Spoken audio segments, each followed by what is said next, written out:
This is a music therapy podcast interview with Chelsea Mabes.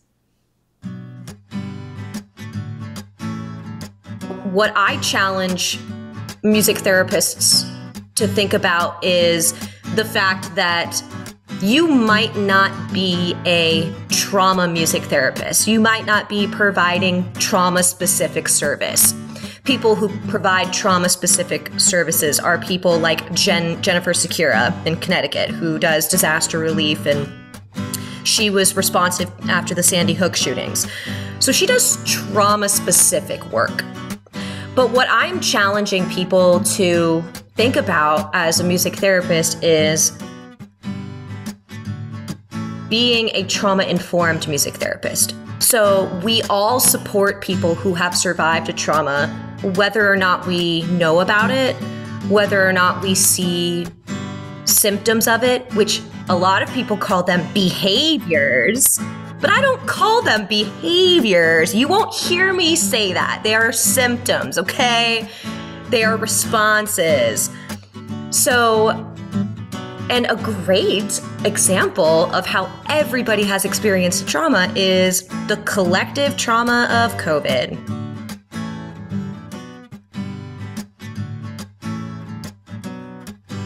You're listening to the Music Therapy Chronicles, a podcast about music therapy from a variety of perspectives. Our ambition is to inspire and connect listeners through meaningful conversations, just like a music therapy conference you can listen to anywhere. My name is Trisha Coyote. I'm your weekly host and a board-certified music therapist from the New England region. If you're enjoying the show, please subscribe so you never miss an episode, and consider leaving us a rating and review. We really appreciate them. You can find more podcast episodes, links to our pod courses, the self-care community, links to all of our social media, and get on our monthly newsletter, all at musictherapychronicles.com. Thank you so much for choosing to listen to this show today, and you can always reach me by sending an email to hello@musictherapychronicles.com.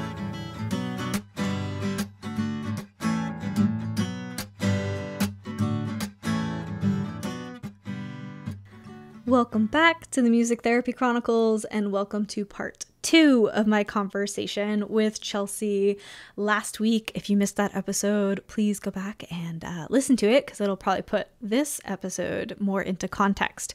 We talk a lot about language we use within treatment and care, as well as the Medicaid waiver and some of Chelsea's experiences and advice for that. Today, we're going to be talking more about trauma-informed care, which I think is a term most of us are familiar with, but there are some things that, how do I say this? Some things that we don't necessarily learn until we have to put them into practice. And so in this part of our conversation, Chelsea shares some really amazing, tangible advice that you can apply right away that maybe you've thought of, or maybe haven't crossed your mind until now. And there are also great windows into how trauma-informed care can impact even the very minute parts of our job, but be so beneficial, make such a beneficial impact on the people we work with, the people supported, using that language. So I hope you learn a lot from this conversation.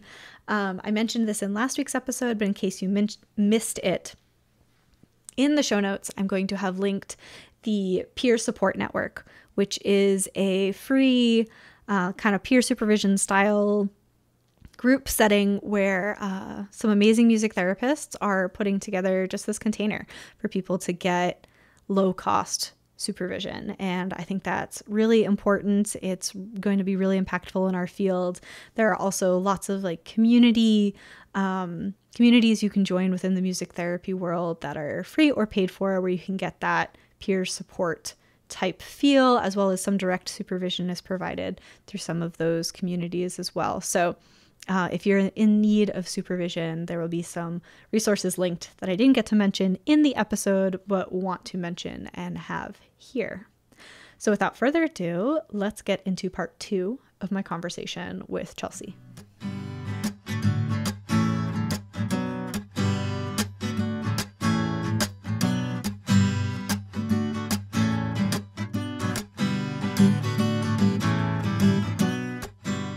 Another couple of things I wanted to share was, so my thesis research was about trauma-informed care, music therapist perception of trauma-informed care.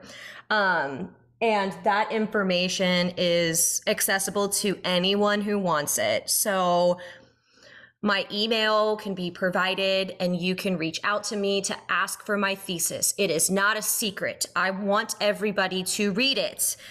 And I also have a GLR presentation on YouTube of me verbally presenting the information. This was like a week before COVID hit that I presented at GLR in Schaumburg, Different world, Illinois. right? Blast from the past, right? Like we were quarantined in our sweats a week later. But yes, that information, I want it to be accessible for everybody because I feel it's super important.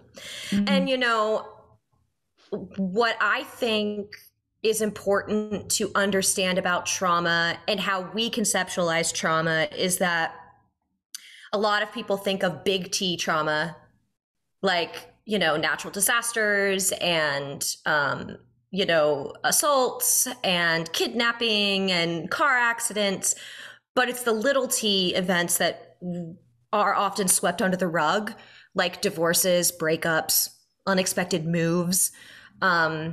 And so those little ones get swept under the rug. So what I challenge music therapists to think about is the fact that you might not be a trauma music therapist. You might not be providing trauma-specific service. People who provide trauma-specific services are people like Jennifer Secura in Connecticut, who does disaster relief, and she was responsive after the Sandy Hook shootings. So she does trauma-specific work. But what I'm challenging people to think about as a music therapist is being a trauma-informed music therapist. So we all support people who have survived a trauma, whether or not we know about it, whether or not we see symptoms of it, which a lot of people call them behaviors. Love that word. I don't call them behaviors. You won't hear me say that. They are symptoms, okay? They are responses.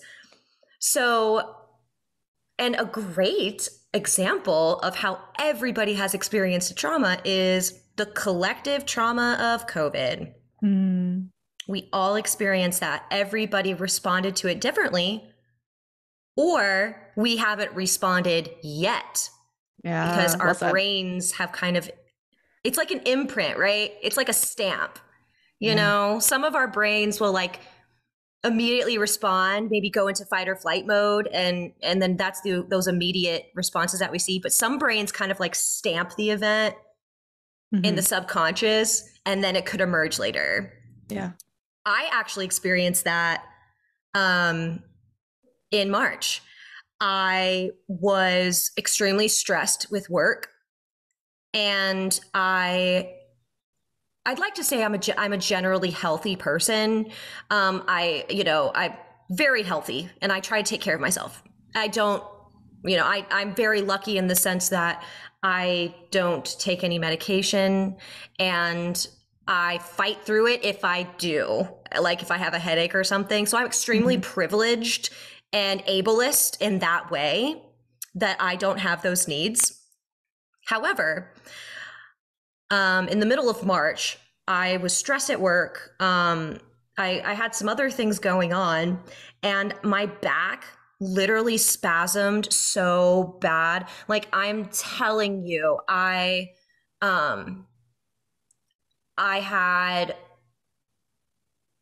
was using Icy Hot. I was using different patches. I was using, everything that I could think of. And it was bad news bears, right? And then I was reflecting on it after I got better. It took me like 4 days. My back was spasming a little bit over the course of a week. And then I was remembering that the last time that my back had spasmed like that was around the same time when we quarantined, and I was worried about my job, and I was worried about my health and my safety and the safety of like my family and my parents, my parent and my family. I was like, my body literally freaking remembered that. Mm-hmm. So trauma is amazing in so many ways and how it manifests. So having personally experienced that, and that's kind of like a tidbit of, info of how your body can remember something like that. And so I invite music therapists to think about how we all work with survivors. We might not be treating trauma-specific symptoms, but we all support people who have experienced a trauma. Yeah. I could go on and on and on about that, but I wrote down some common triggers in my work that I avoid. And I think you might find them really interesting. You might even use them yourself, because you shared that you support students. Yeah. Yeah. I'm interested to hear these. Lay them on me. Awesome. Okay. Well, because I could talk about trauma for hours and hours and hours, but you know what? I think it's really important for people. If you want to get down into the nitty gritty, here's some resources. I have a trauma informed resource as well. So not only am I willing to share my thesis and I'll share my slides, that video, but also the Substance Abuse and Mental Health Services Administration. They have some trauma informed resources. I can share that resource as well. So if people want to dig in deep, great. But you know what? When I go to a presentation at conference or I'm listening to a podcast, I want something to dig into and take with me. Yeah. So common triggers that I avoid in my work at the end of the school year. Have a great summer. I never say that. And the reason why I never say that is because there are students who don't have lunches every day. They literally don't have food, and they aren't looking forward to their summer plans or their summer break, what have you, because they don't have breakfast and lunch. And that's just leave it at that. There's a lot of children who might not have the structure that school provides. If they have a disorganized family situation, they might have a family that fights, so they might lack stability. And having that firm grounding teacher. I mean, we don't think about that. How grounding is it to have that same person every day at school, and to have that face just show up and be there. It's something that we don't really think about, because I know as music therapists, we pop in. I know that for me in the school groups that I support, I kind of pop in once a week for 45 minutes. So I know nothing about the class dynamic. So instead of saying, have a great summer, or what are your summer plans, I tell them that I will miss you and I look forward to seeing you again. And I give them something from my heart and that I'm looking forward to. That would be my alternative to that. Yeah. It's the same thing with Christmas, because Christmas time is actually the month where suicide rates are the highest. And, it's so much similar to summer break, where, students are going back home to a situation that we don't really know about. Children are really resilient, have you? But again, because even though children are really resilient, there could be a stamp going on. And we might not even be seeing that. Totally. So because I don't know if the stamp is on there, that's why I make trauma-informed decisions, right? Because you never know. Please, no one, don't ever ask the people you support what they got for Christmas. Can we please stop doing that? Please stop asking them what Santa brought them. Because, first of all, it's not our business. And second of all, you're assuming that the person that you support even has the means to celebrate Christmas, not talking about diversity with religions and practices. And it's not even about religions. If the family doesn't celebrate it, like, you know what I'm saying? Like, please, let's stop asking people about their freaking Christmas gifts. Like, that burns me up so much. Like, ew. And again, you know, I know that because the Christmas thing, yeah, that's really cut and dry. But, you know, additionally, coming back from holiday break, because we all take holiday break, right? Because in our extremely white privileged society, we honor Christian holidays. So it's so easy for us to like come back in January and say, how was your holiday? How was your Christmas? Well, with these things in mind, because culture, diversity, instead of asking people how their break was, how their holiday was, I ask them, what are you most looking forward to in 2022?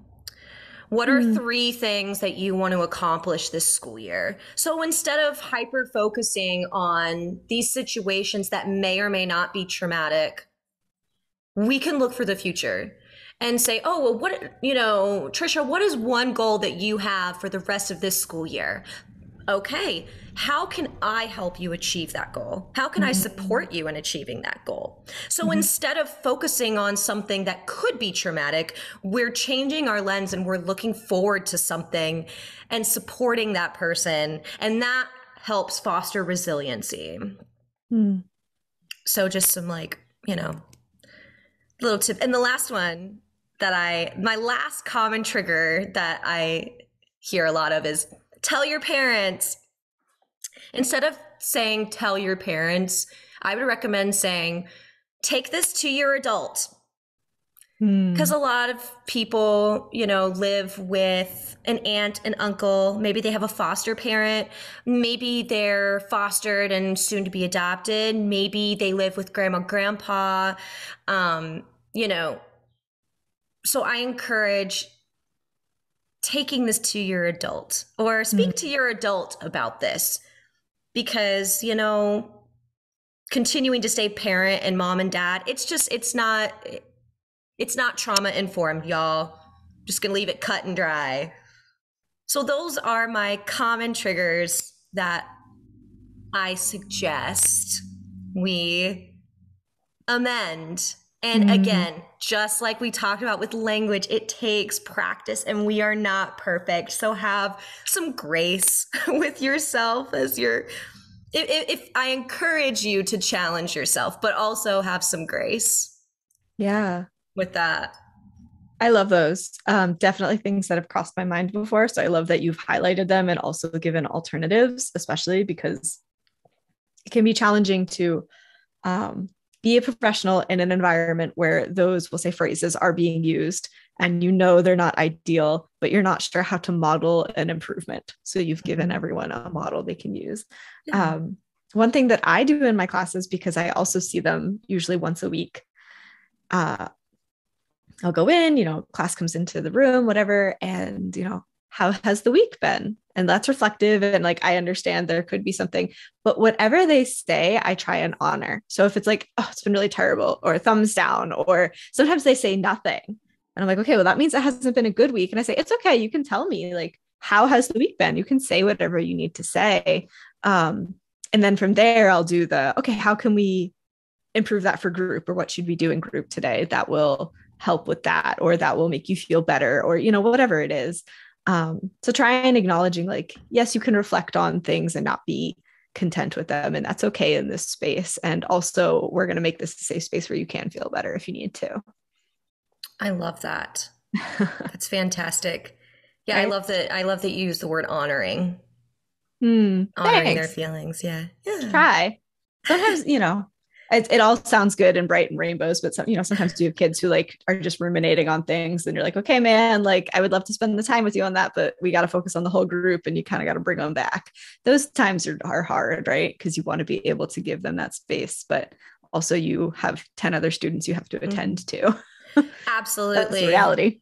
Yeah, it is the reality. And also being mindful in a group of your time. If Mm-hmm. there's 10 minutes left in your group or in your session time, it's not safe for the person that you're supporting to open up a can of worms that you can't put the lid back on by the time you leave. Well said. It's just not safe, because you also brought up safe space. Safe space is the most important thing. Mm-hmm. And it's impossible to foster safety when there are challenging and difficult feelings that are brought up, and there's no way, again, to find a way to put the lid back on. We don't have to get the worms to stop squirming today, Well said. Yeah. but containing it Yeah. safely so that we could access it again together when Mm-hmm. that person is ready to open that lid. Yeah. Oh, well said. I really like that visual of, hey, we don't have to have things stop squirming. Like it's okay to still have these feelings. We don't need to fix it all in one. And fix, I use loosely. We don't need to address it all in one session. But yeah, we do need to make sure we send them on to the rest of their day in a good headspace, which can be challenging, right? That transition can be really tough because sometimes like they're ready to go there, but you're out of time. Yeah. Mm-hmm. Yeah, and I think, honoring that and acknowledging that I think there's a lot of ways that we can validate where a person wants to go, but it might not be the right time. I think we can just say that. We can just say,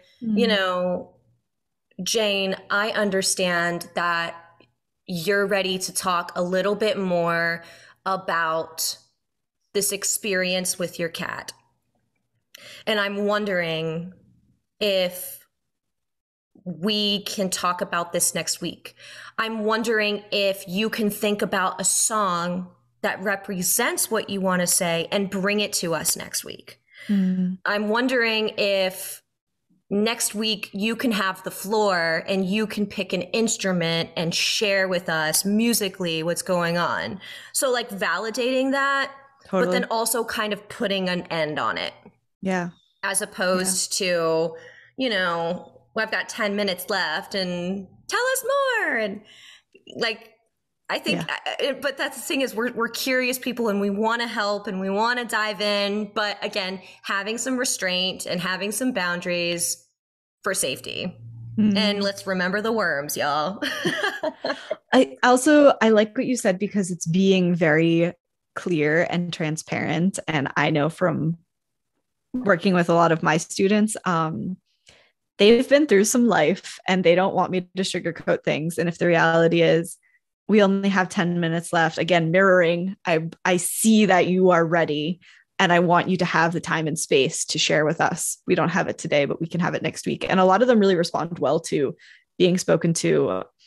I want to say like an adult, right? We want things to be developmentally appropriate and kind and like, but they've been through life, man. Like they just want to be talked to the way it is.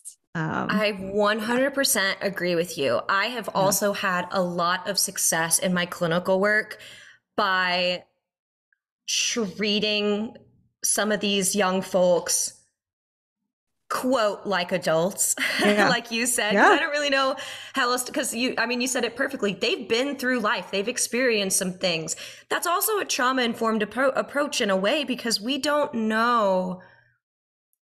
We don't know what we don't know. But I think it's just something to always keep in the back of our mind, especially if we're supporting someone who has heightened arousal and impulsivity and maybe fragmented communication. And that could look in many, many different ways, but it could be the person is triggered. We don't know that. But I think that the students that I have worked with and supported that have been through the ringer, what have you, they're constantly being told, don't curse. You're not supposed to say that here at school. Sit down. You're not supposed to be walking right now. You know, don't raise your voice. You can't speak to me like that. And it's just can't. Don't. Repress, repress, repress. And it's not that I don't think that these, you know, environments, it's just, there's just a lot of growing to do, right? Yeah. So I have found that I've had a lot of success. And one of the examples that I'm going to use to piggyback off of yours, because I 100% agree with you and what you shared about, hey, just letting you know that 10 minutes left in this space. I also have had great responses with not censoring my music, not censoring the rap and the hip hop songs that I bring in, because not only it's also muting Black culture. And so again, take it with a grain of salt. Not every environment will allow the music therapist the space to bring in uncensored music, but I have found so much. I've found that the students and the people that I support have had complete shifts in how they're attending to the music. When I bring them a song, I think I brought them a T.I. song once. And I was, you know, handing out the lyrics, and I said to the students, you know, we're going to listen to this T.I. song. I think it was Get Back Up. T.I. Get Back Up. And I also pair Get Back Up by T.I. and then I also pair it with Get Back Up Again, Anna Kendrick from Trolls. Yeah. So like two very different songs, two very different styles about getting back up. But the T.I. song, I'm like passing out the lyrics, and you know, I'm telling the students, I'm like, hey, you know what? You're gonna hear some F-bombs. You're gonna hear some language, but you know what? I know that you've heard it before. I'm not going to change it. We're not going to listen to the censored version, because I know that we can have a really great discussion and process this song together. And we don't have to use that language ourselves. I respect you all enough that we can listen to this song and the way it was supposed to be listened to and talk about it like young folks.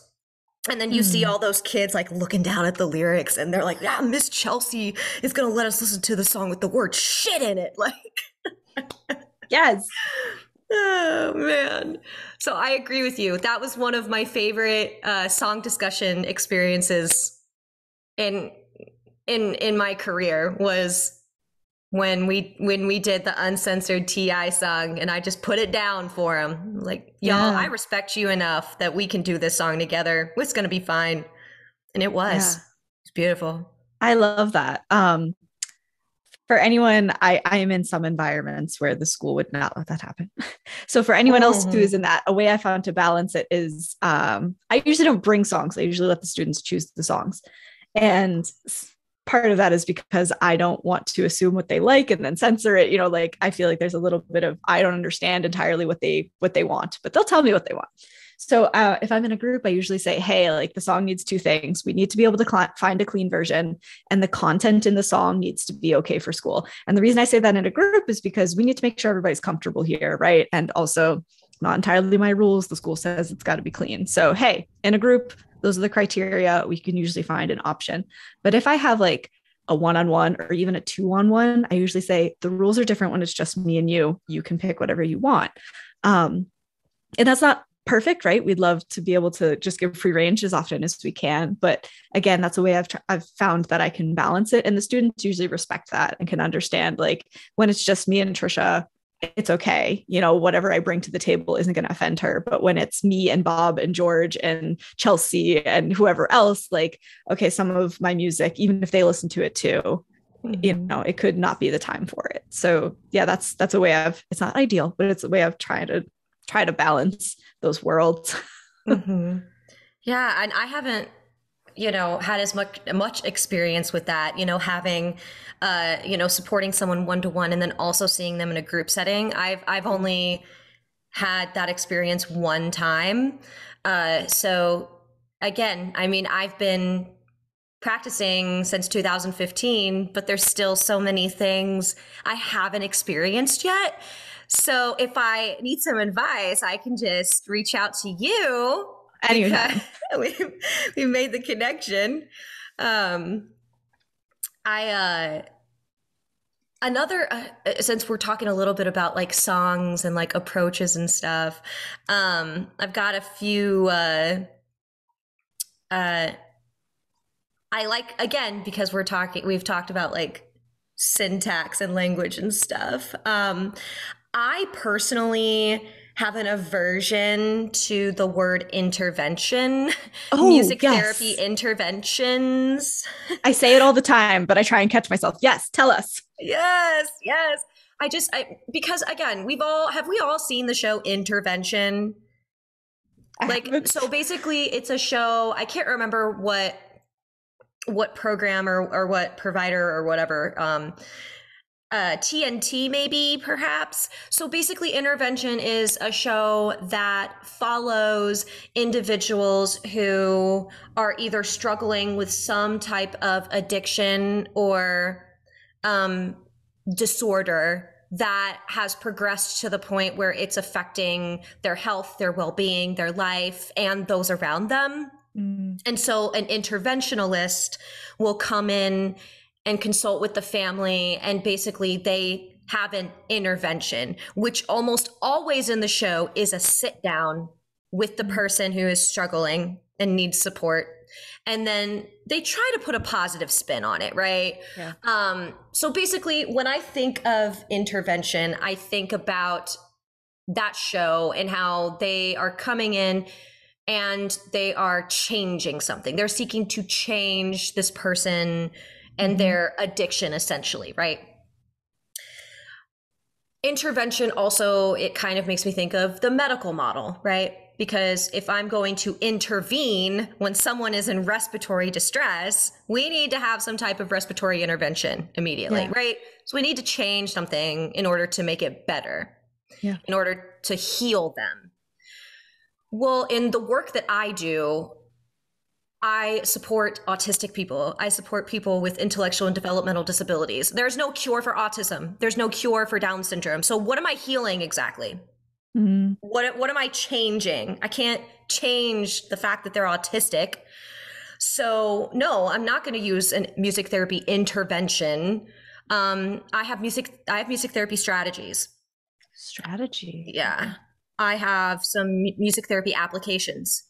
I know I have a lot of colleagues that don't like the word activity, but because I mean, that's kind of like the sing along, like my music teacher is here to sing with me. We're going to do an activity.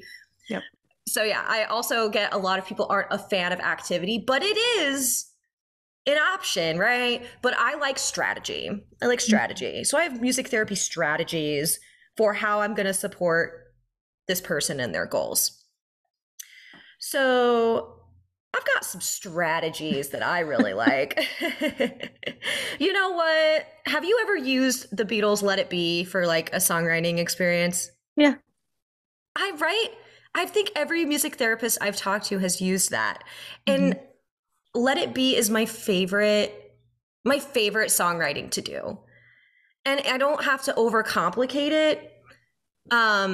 Or maybe, you know what, and that's better said than done, because when I first started practicing songwriting with a person supported was super scary, because I was like, I don't know how to do this. It's not going to sound good. Like, it must be perfect. It must be perfect. Oh gosh. There's a cognitive distortion right there. We're musicians, right? Like, yeah. Oh, I wish the listeners could see that face. It's like the eyes got big and the jaw got tight, like side face, angry. Oh, maybe iOS will update for a version of that. Right? Get an iPhone update, emoji update. I love that. Well, I love strategy. I've used application. But okay, so when I was an undergrad, the way the word intervention was presented to me was we use intervention instead of activity in order to like justify that we are music therapists and not just like a music professional doing an activity. And of course, little 18-year-old me was like, oh yes, that makes sense. We must always advocate and prove that like we are doing important things. And since then, like it's like all the other language I've been using today, it's ingrained in me and I'm trying to mine it out.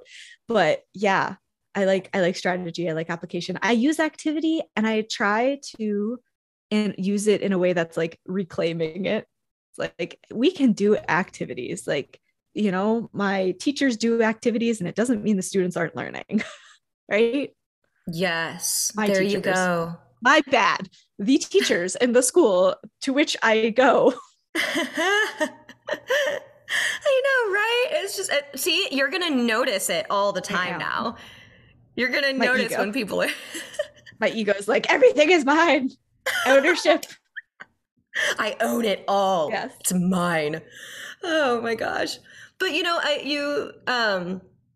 I think it's so true though, like with what we've experienced and what we learned, because we only know what we've learned, right? And but that's a great starting point. When you're that young, like when you're so impressionable as an undergrad student, it's like these are the people who know. They're teaching me. I am a sponge that takes in the information, which I can see is like slowly shifting in academia. More and more professors are kind of like, here are the things we know, here are the things we don't know, and here are all the questions in between. You get to figure them out. Ooh, that's inviting. Right? Ah. Or I should say, here are most or some of the questions in between. You'll come up with others. That'd be more accurate, I think. Ooh, I like that. I might need another cup of coffee and reflect on that. Ooh, yes, wonderful. I want to be cognizant of your time because I feel like we could just talk for ages. Is there anything else? Couldn't we? Yeah. What did you have anything else you wanted to touch on before the rapid fire? I really wanted to at least share some of my favorite music therapy strategies, just a few things, because like I know that, again, it's really important for me when I listen to something. Yes, I love hearing about experiences and rationales and like having things to chew on, but I also really like having concrete information to take. So I do have a couple of concrete things that I do that I think other people might find interesting, if that's okay. Totally. Oh, yay. Okay. So some of my favorite music strategies, and I wrote them down in preparation because I'm just that type of prepared for this morning. Thank you. So, one of my favorite strategies is this game and song called Grocery Store. And you could make up any chant you want for the grocery store, but I'm just talking about like, what the strategy is and like how you can adapt it for your work. So the reason why I like the grocery store. So the grocery store, I have different food items, any type of food item. You can make whatever you want. And there's so many different goal areas that can be addressed with that. So like communication, you can use American Sign Language. You can use verbal expressive communication. You can work on sentences. I want to buy blank. And then there's academic and cognitive concepts of spelling, reading, budgeting, money concepts, making choices for autonomy and independence, health and wellness, making healthy food choices. If you do it in a group setting, there's a social aspect of like taking turns and asking questions like, well, Chelsea, what do you want to buy today? Thank you for asking me. And, kind of having that opportunity in a group setting, and just community integration of like steps of going out to the store and checking out. And like, I'm going to go to the vegetables first and get what I need and put them in the cart. And there's so much that you can do just in that one music strategy. And then when you're adding like, I have a banana and an apple shaker and, you know, it's, and then singing and all that stuff. So it's just like, that's like, I've literally been using that strategy since my undergrad. I think I learned it from a graduate assistant student. I think it was Melissa Hefner. And I think Melissa Hefner's at the University of Evansville now, if I remember. She did a internship with, I believe, Chris Ramsey. I could be remembering that wrong. But so she learned it from her internship. Anyways, I learned how to do the grocery store in a group setting back in like 2012. So I've literally been doing the grocery store for 10 years. If it ain't broke, don't fix it. I never get tired of it. I never get tired of it. It always works. It is so flexible. Like, it is my favorite thing to do. You can do almost anything with it. Just making it what you want. So if you haven't incorporated a grocery store style game and song into your practice, I invite you to do so, because I've done it for 10 years and I love it. Yeah. Feels very play therapy-esque, which I like. Yeah, it really is. And it's just, again, I never get tired of it. I have some really creative, like, sequencing strategies that I use. And sequencing is, when I first learned about sequencing back in the day, I was like, what the heck does that even mean? Why would I need to be supporting someone with sequences? And I think the reason why sequences are so important is because it's like, you know, there's so many processes going on, like reading left to right. And then there's, if you add instruments, hand-eye coordination, and then following a sequence from start to finish, there's impulse control, there's regulation, there's attention to task. There's just so many things that are happening when completing a sequence. And sequences are so important in daily living. Like, what is the sequence to making a peanut butter and jelly sandwich? And we all screw up when we forget to grab the bread. Am I right? Like, we always forget that. Like, oh, well, I'm going to get the peanut butter and the jelly. Oh, yeah. But you forgot the bread. And you're like, oh my gosh, of course I need to grab the bread, right? But some of my favorite sequencing strategies, typically I use a lot of percussion instruments. And the reason why I use percussion instruments is because of the tactile, you know, just the tactile part of music and movement. So I don't necessarily have a name for this strategy. I just, with the person that I support, we just call it, are you ready to do your rhythm sequence today? So with my rhythm sequences, I always use a metronome. Always, always, always, always, always. So if you haven't tried using a metronome in your work, I think you'd be surprised with how interesting the environment can adapt because of the steady beat. Yes, the steady beat. The great regulator, the great organizer is the steady beat. Typically like 65 to 70 beats per minute, because it's kind of like the natural resting heart rate. It's why I choose that. And so, yeah, using a metronome is just so freaking amazing, because it, you know, we have like the auditory pathway, right? And that type of sequencing that's going into the brain. And then that's why we have entrainment, right? Entrainment to the beat. Anyways, I'm nerding out right now. Like, let's talk about the brain more another day. But so the sequence is, I just have like little sheets of like staff paper with like a 4-bar phrase on it. You know, I don't really go much different than quarter notes, half notes, and eighth notes, but like 3 different rhythms. And we use the couch because I am a supporter at her house. So like one couch cushion has 1 rhythm and 1 instrument, second, third. How fun. It's another organizer, right? Like 1, 2, 3. And so the sequence is with the metronome in the background, the first rhythm, 1, 2, 3, 4, rest, 2, 3, 4, number 2, da, da, da, rest, and then number 3, and then doing it 3 times in a round. We've been working really hard on that. And I think that, you know, and this person in particular that has been so successful with it. I mean, she's really been working on, she's got a lot of internal stimuli, and it's frustrating for her to have this internal stimuli. So she's really been working on, you know, not only attending to task, but really just using, you know, she's focusing not only her mind but her body on this specific task that's organizing, and then practicing how long can I, you know, how long will I complete this sequence? How many times can I, you know, complete this sequence today?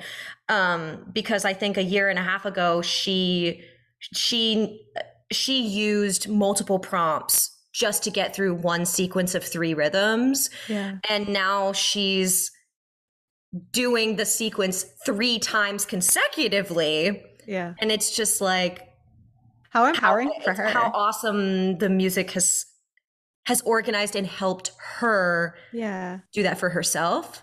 And she can, like, that's very clear progress that she can witness herself of like how far she has come. Mm-hmm. And I mean, that's something that we're all looking for, right? Because I think when we were talking about intervention as a word, because of the evidence-based practice, like the music therapy thing, like I am doing something that is meaningful. It's more than fun, I promise. Yes. So, you know, and that's why the metronome is also so important, because like also data collection is super frustrating. I'm still super frustrated, and I've been a clinician for like 7.5 years. Data will always be the death of me. But like these sequences, they're so, I don't like to use the word easy to measure, but it's just clear. It's organized. One trial is one sequence through.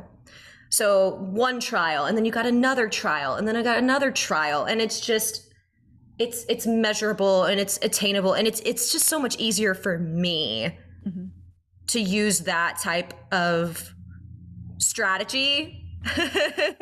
Data collection strategy within a music therapy strategy. Right. Yes.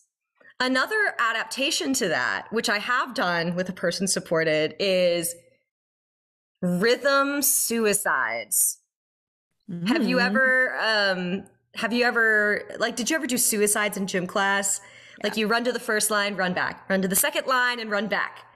You could do the same thing with those rhythms. Like you could have up to 4, and then play one rhythm, and then play the first one, and then move to the second one, and then move to the first one, second one, third one, and then go back to the beginning, and then what have you. I love doing that. And then another... Wait, I have a side note on that one. Yeah. And I say this because I want your thoughts. Okay. So in school, we call those suicides, right? But my trauma-informed radar is like, ooh. But in like a workout, in like a weightlifting workout or something, doing something like that would be called a ladder, because you go up and then you go down. So I'm wondering if that language would be, food for thought. I love that. I'm going to write it down right now. I think it's a less familiar term, because as soon as you said that, I was like, gym class, like I know exactly what she's talking about. But yeah, a ladder. Yes. Thank you so much. I'm so passionate about trauma and trauma-informed care, but I'm no means an expert, and I love still learning about it every day. The learning never stops. The ladders. Yeah. So that ladder experience. Ooh, experience, music therapy experience is another thing. Yes. Yes. I love it. Another. We're gonna make a dictionary for this episode. I know. Yeah. Go ahead. We need a handbook after this meeting. Like these are technically, the we many do have a ideas. handbook. But obviously doesn't have this kind of stuff in it. Oh crap. That's funny. I have one more sequencing thing that I do, and I've had a lot of success with it. See, I call it like 8-track, but it has no no correlation with an 8-track player whatsoever. It's just like I get like a whiteboard or my tablet, and I've used the app called Notability for drawing, what have you. But the numbers 1 through 8, so like 1 through 4 on the top, 5 through 8 on the bottom. And then like the person will have one color of their choosing. I'll take another color, and then we'll turn the metronome on, start getting entrained to that beat, and then we like roll the dice or the die, what have you. So if you roll a 2, you circle the number 2. If you roll a 3, then you add 3. So 1, 2, 3. So that would be 2 and 5. So you guessed it. You just play the instrument on your number that's circled, or your color. So you might only play on 2 and 5, and then the other person might play on 4 and 6. Whatever it is, it's totally random. Yeah. And I mean, again, there's so many different like levels of prompts that you could like pair with that and just kind of fade those prompts. But also I've done it other ways, like in not just 1, 2, 3, 4, 5, 6, 7, 8, but only odd numbers. 1, 3, 5, 7. And then even numbers. We've done it backwards. And then speeding up the tempo, which speeding up the tempo, I think it really helps to like kind of break the ice, because then you're like 1, 2, 3, 4, 5. Yeah. That's always the fun part, going super fast. Yes. And then when you mess up, it's just like, ah, ha, ha, ha, yeah. But with the metronome, the music keeps going. So like everyone else, like you have another chance once everyone else gets their turn. I love that. Yes. So those are, because I think that, and one of the reasons why I wanted to share some of those sequencing activities is because, you know, again, like with the potential areas of growth, aka goals, goals equal potential areas of growth, right? Another so those term. potential areas, yes, more language. Or as some people have in their assessments, areas of need.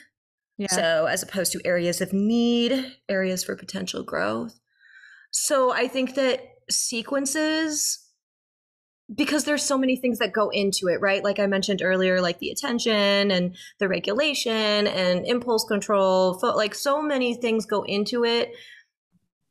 And I think because so many things go into it, it can be so overwhelming to try to like find out, well, what is a creative strategy that is music based that I can actually do with this person, and what would that even look like? And so those instrument sequences are all things that I have created that have worked for me for so long. And it's like, why, if it ain't broke, why fix it? If it works. And of course, mind you, I am open to adapting, and I do that. But again, it's just like, you know, there's some things that are just so powerful, and I've seen that they work. And, you know, you can do lots of other things. Like if the person is more musically inclined and they do know music theory, you could add some like dotted eighth notes in there, and you could add some triplets, and you could add whatever it is that works for the person supported. But if it's just like basic level, you know, sequences, maybe stick to quarter notes perhaps, and then kind of build off from there. There's always somewhere to grow with it. Y'all, if I see 30-second notes, I'm out.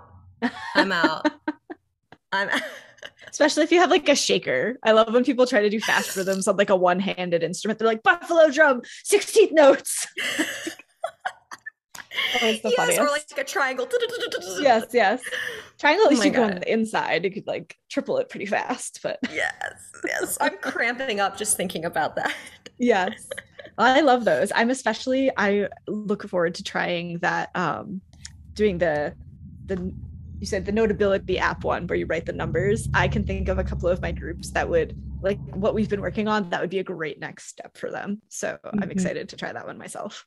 Yeah, it's great. And, you know, I just, depending on how you want to organize it, because for me, it was just me and one other person. And so like they would circle the number and I would underline it.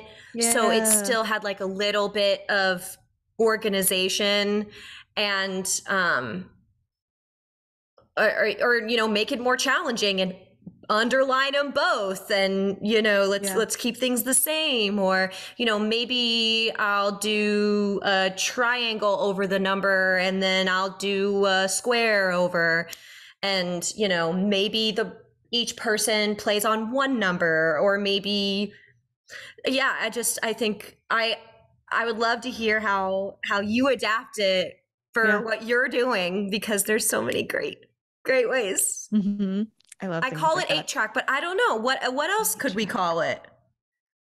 8-track.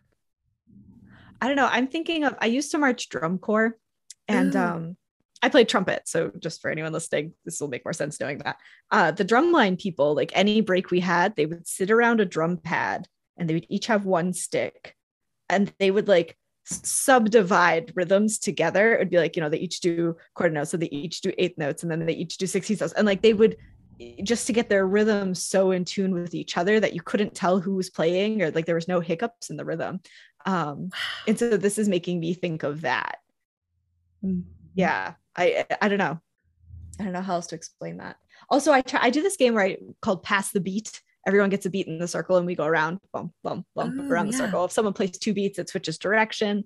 But there's no steady rhythm. It's kind of just like you need to focus on where the beat is and which direction it's going. So it's a very good like beginning of the group, get everyone attending to the same thing, you know, focusing activity. But this is like a different version. Like we could start, okay, we're going to pass the beat today, but we're going to do it in this tempo. We all need to be in tempo. And then we're going to put the things on the board. Okay. Tracking back, my brain went in a whole different thing. The reason I brought up the drumline thing is because they probably have a name for that activity they did. They probably called it like subdividing or something weird, or like, I'm not a percussionist, but I should ask one of them what they call that. No, but that's a really cool layer though. Like whatever number, maybe each student or each group member has a different rhythm, and you know, or what I mean, I don't know, it could be like maybe half notes. So I don't know. And I'm thinking like, when I get back to my desk, I'm going to work this out. Okay. I'm going to work this out. Love it. But however, you know, I was thinking that, you know, I also want to put out a disclaimer with the use of the metronome. Yes, I've talked about like the auditory pathway and the brain and organizing and things like that, which I think with a grain of salt, because there might be people that I support in music therapy that need support physically to maintain instrument play. Like for example, some of the folks that I support that have cerebral palsy. I am hesitant to use a metronome and some of the sequence strategies that I shared, because it's the way that person's brain is wired, that their movements are involuntary. And the hyper structure, and hyper is not the right word, but you get what I'm saying. The structure of the metronome and those types of strategies that I shared might create frustration and defeat in a person whose physicality, that's just not where they are. So with a grain of salt with that. Totally what you said. My brain went in the opposite direction. I am not an NMT, but I did do a workshop, and the person presenting was an NMT and said, you know, if you like, you're doing music therapy stuff, right? And you leave that blank space for processing time for them to enter.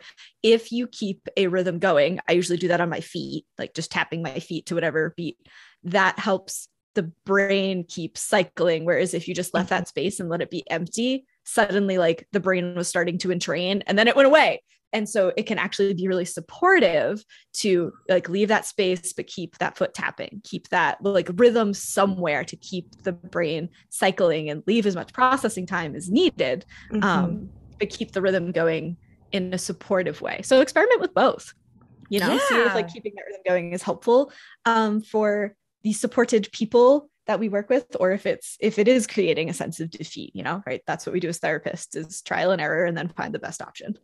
Yeah. Or trial and error again. Yes.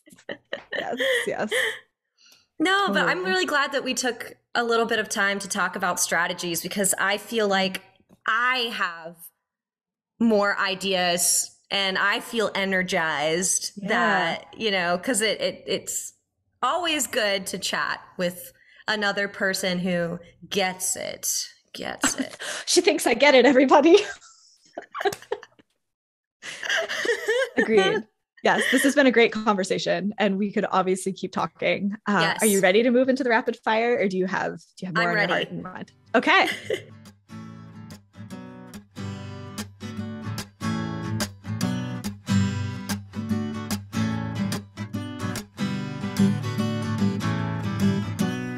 This podcast is sponsored by the Music Therapy Podcast Collective, also known as MTPC, where you can find a variety of CMTE opportunities in the form of pod courses. All of MTPC's pod courses are built on a listen, learn, apply model, where you start by listening to some assigned podcast episodes, then move into learning with the assistance of a workbook filled with resources for you to start your self-study towards whatever topics are most interesting, inspiring, and applicable to your practice. And then we finish with the apply section, which includes an office hour and a worksheet to determine how you are going to apply your learning to your personal life or professional practice.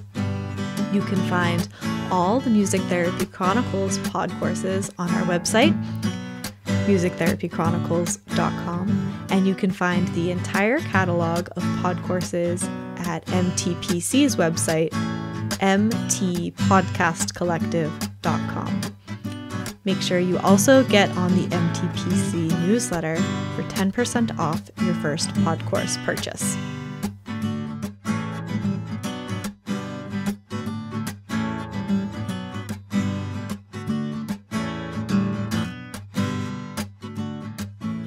Cool. So, coffee or tea?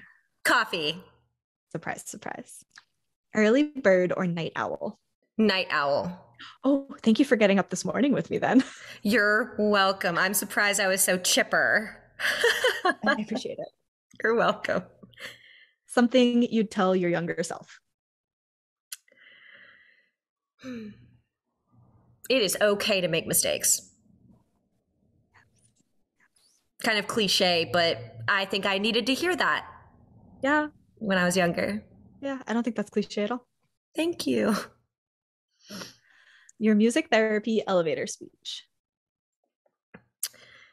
You know how when someone breaks their ankle and they need to go to physical therapy and they need that support? Yes. Well, as a music therapist, I support people, but instead of using physical means, I use musical means. So I support people as a music therapist. That's the closest one to my personal speech that I've ever heard. And so I'm biased really liking it. Well, not that mine is the best, but. Well, of course yours is. And I haven't even heard it yet. Well, I mean, everybody knows what physical therapy is. Everybody. Mm-hmm. So I just try to find something that everybody knows and compares it. It's not beautiful and it's not like, you know, approved by any academic program, but darn it, people understand what I'm saying. Yes, 100%, 100%. All right, your favorite self-care practice? Positive affirmations and speaking them multiple times while looking in the mirror. Yeah. It sounds creepy, but it works. Are you comfortable sharing either a past or present one that like is really you're working with right now? If not, that's okay. Yes. Yes. Right now, because my plate is really, really full with leadership opportunities and work, family, life, taking care of myself. So my current affirmation is, of course, looking in the mirror. And I am not an emotional person at all. You know, like sometimes when I get emotional, I hold on to it, and it kind of manifests for me physically. So I have to like watch things to trigger crying. Like, and it's just, I'm working on it, but I'm being honest. Like, I don't get emotional. And so I have to like trigger myself to let it out. And like, one of those things that I watch is like Marley and Me, that movie. Yeah. Or like military couple reunions. Floodgates. Yep. But my current mantra, and I do feel comfortable sharing it, is right now I'm looking in the mirror and I'm saying, what you are doing right now is enough. You are enough. What you are doing right now is enough, and you are enough. Sometimes I have more confidence. Sometimes I have some tears. Sometimes I feel that imposter syndrome coming in, but yeah, I try to do it every day, and I repeat it to myself multiple times, because for every negative thought that I have, I gotta say at least 6 positive things to try to negate that or crush those negative thoughts.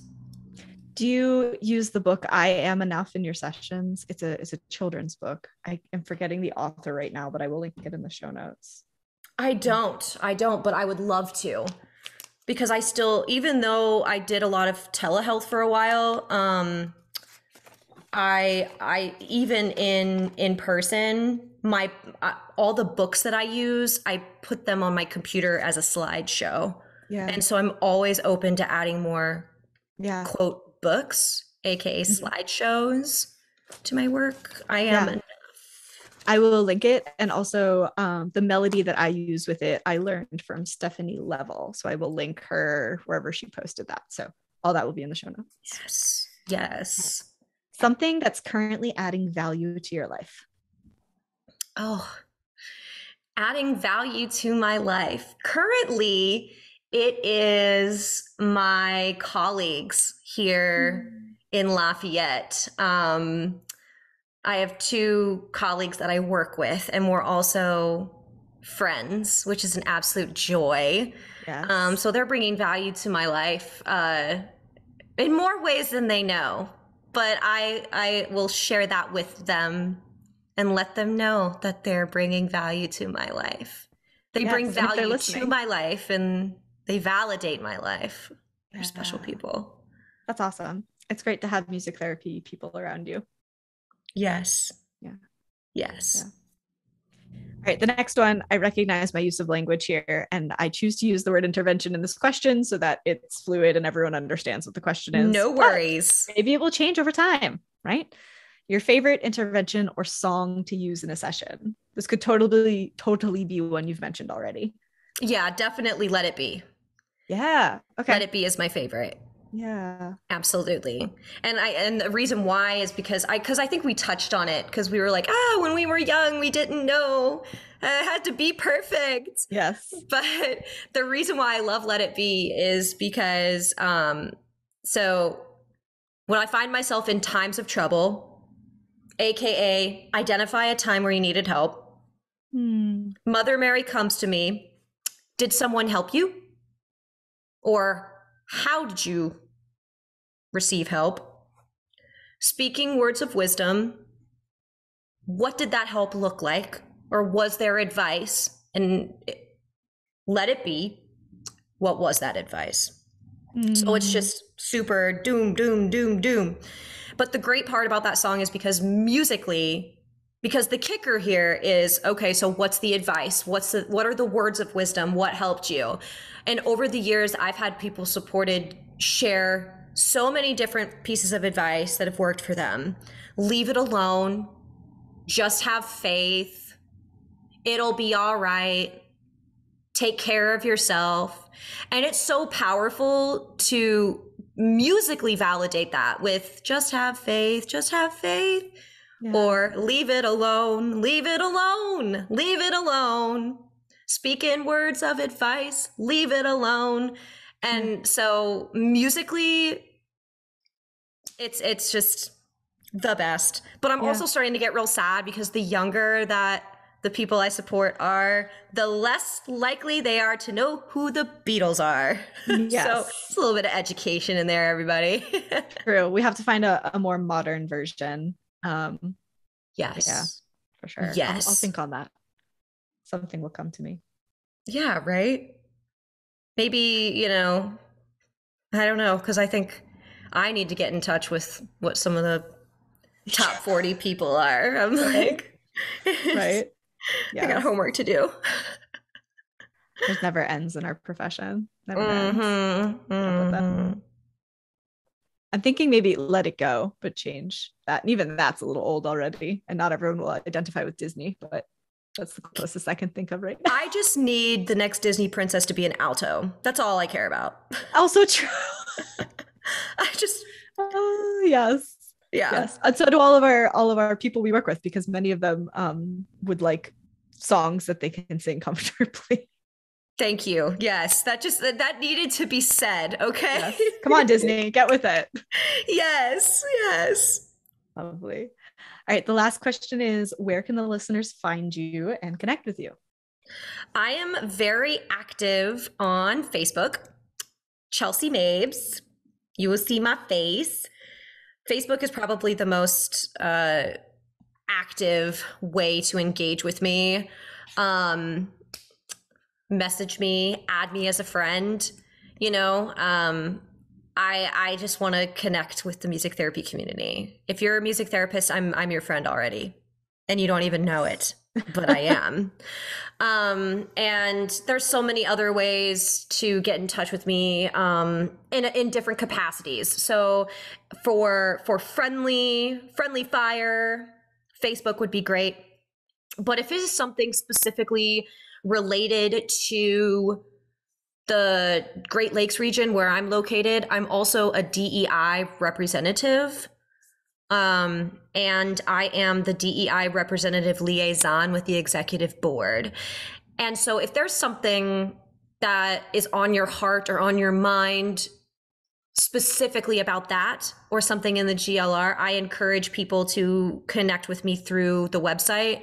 I have a few of those. I have some links too, because I put that link down in case it came up in our chat today. Cool. But that's definitely something, because there is on the DEI page, there are some resources. We're having a DEI book club this summer. Ooh. Yes. What region are you in? I never asked you. I'm in New England. Okay. I'm down for a book club if I'm allowed. It's for GLR only, but you know what? I know, right? I know. But the books that we will be reading are, hold on, let me pull up. Me and White Supremacy. Yep. I don't know if you've read that book yet. I've read at least part of it. It's more of like a journaling, self-reflective, if I remember correctly. Yeah. Yeah, very good. Yeah, so the journaling is paired with the book We Will Not Cancel Us. Cool. Yeah, so that's going to be the topic of the DEI book club, which other than the book cost is available to anybody in the GLR, member or non-member. Also which you can access this too in New England, we have on the GLR DEI page, we have like a resource list. So it's an Excel sheet that we like update periodically. And there's a contact portion at the bottom of that. So if someone wants to reach out to me in that capacity, because I know that some people might not be comfortable being like, oh, hey, I want to be your friend. Some people be like, oh, well, you know, I have a thought about DEI that I can send through the page. Additionally, I can share my email with you.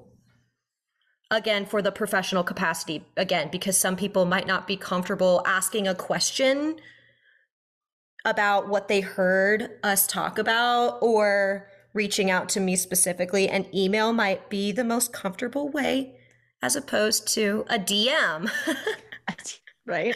I know, right? Like Oh, but DM me if you want. I'm cool with it. Like, love that. yeah. Make it accessible. Yeah, whatever people feel comfortable with. I'm Cool. down with that. Well, I will link all those things as well as the resources we've mentioned, and all of that good stuff so that the listeners can find you, can find all the things. I really appreciate this conversation. Thank you so much for coming on the show and giving me so much of your time. Oh, I really enjoyed it. I mean, it just kind of felt like, I mean, I took a couple of notes of things that, you know, were important to me because I was like, where the heck? But it just felt like we were hanging out, having our coffee and our tea together. So I thank you for making this an enjoyable experience and having the space because it was great. Feedback. Yay!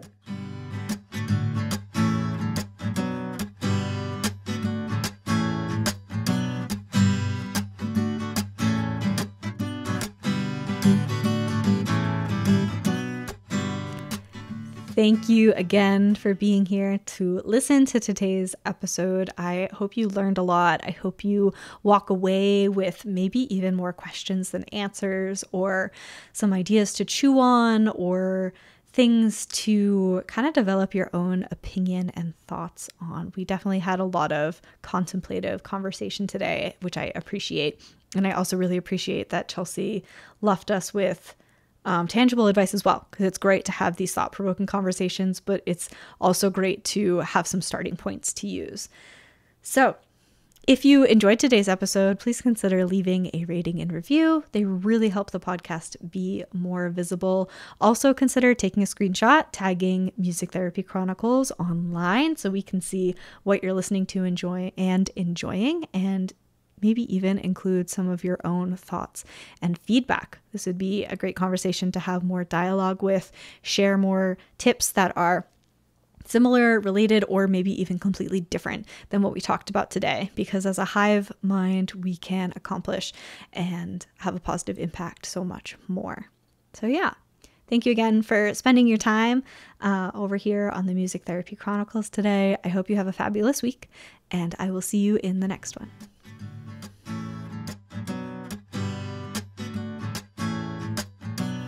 Thank you so much for taking the time to listen to this episode. I really hope you enjoyed this conversation and got a lot out of it. If you're looking for more Music Therapy Chronicles, you can check out our website, musictherapychronicles.com, for more episodes, blog posts, social media links, contact information, our self-care community, and our CMTE opportunities in the form of pod courses. Hop on our monthly newsletter if you haven't already, and follow us on social media for just staying up to date on what's going on behind the scenes. We are Music Therapy Chronicles on all of the platforms. Please take a moment to leave us a rating and review. They really help the podcast be more visible so more people like you who are looking for this type of content can find it. Thank you again for taking the time to listen to this week's episode, and I'll see you in the next one.